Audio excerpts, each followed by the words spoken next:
আসসালামু আলাইকুম।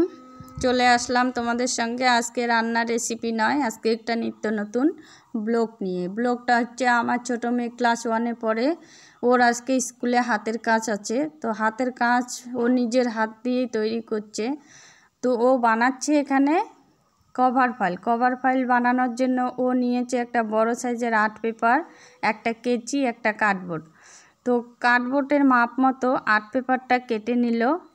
এখন কার্ডবোর্ডটা এখানে বসিয়ে দিল, দিয়ে মাপ করে নিচ্ছে। নেওয়ার পরে যে বাকি অংশটা আছে, যেটা ওর লাগবে না, সেটা ও কেটে দিচ্ছে।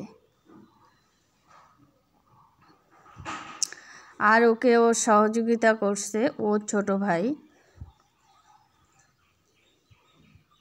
এই যে নিয়েছে একটা গ্লু আটা।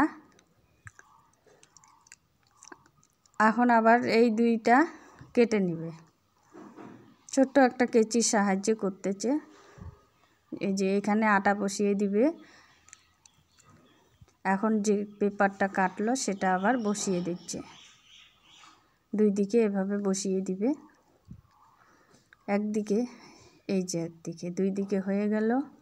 এর যে কোনা অংশটা বেশি সেটা আবার একটু করে কেটে নেবে।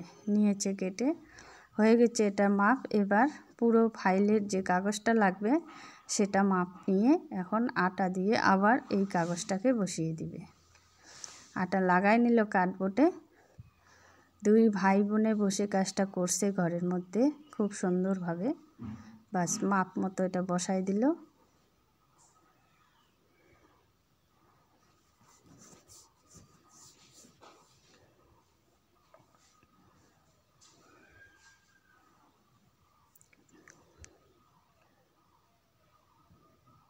কেচির সাহায্যে এর কোনাগুলো হালকা হালকা অল্প করে কেটে নিয়েছে। এখন পিছন দিকে দুটো ফুটা করতেছে, এখানে সুতোগুলো এদিকে ঢুকিয়ে বের করার জন্য।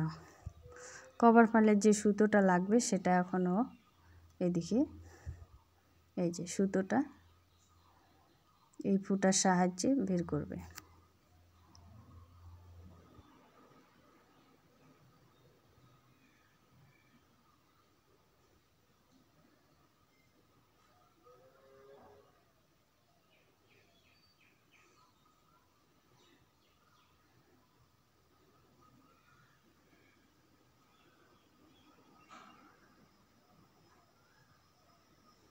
সুতোটা উল্টো হওয়ার কারণে আবার নতুন করে সে ঢোকাচ্ছে।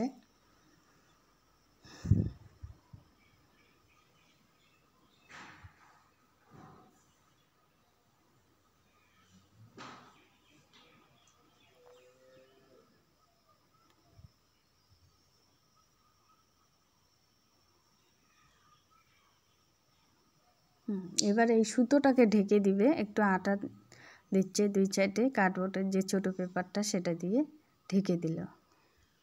তাতে কোনো এখানে কাগজপত্র রাখলে যেন কোনো অসুবিধা না হয়, এই সুতোটা না হলে ডিস্টার্ব করবে, সে কারণে এটাকে ঢেকে দিচ্ছে। এখন যে কার্ডবোর্ডটা আবার আছে বাকি অংশটা উপরে, সেটার মধ্যে আর একটা আর্ট পেপার কেটে মাপ মতো বসায় দিচ্ছে।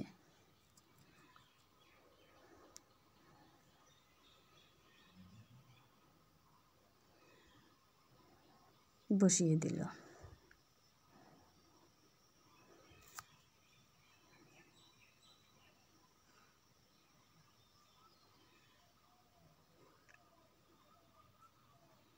তার কার্ডবোর্ড এবং আর্ট পেপার, একটা ছোট্ট কেচি, সুতো আর একটা আটা দিয়ে তার আর্ট পেপার দিয়ে তৈরি হয়ে গেছে তার স্কুলের জন্য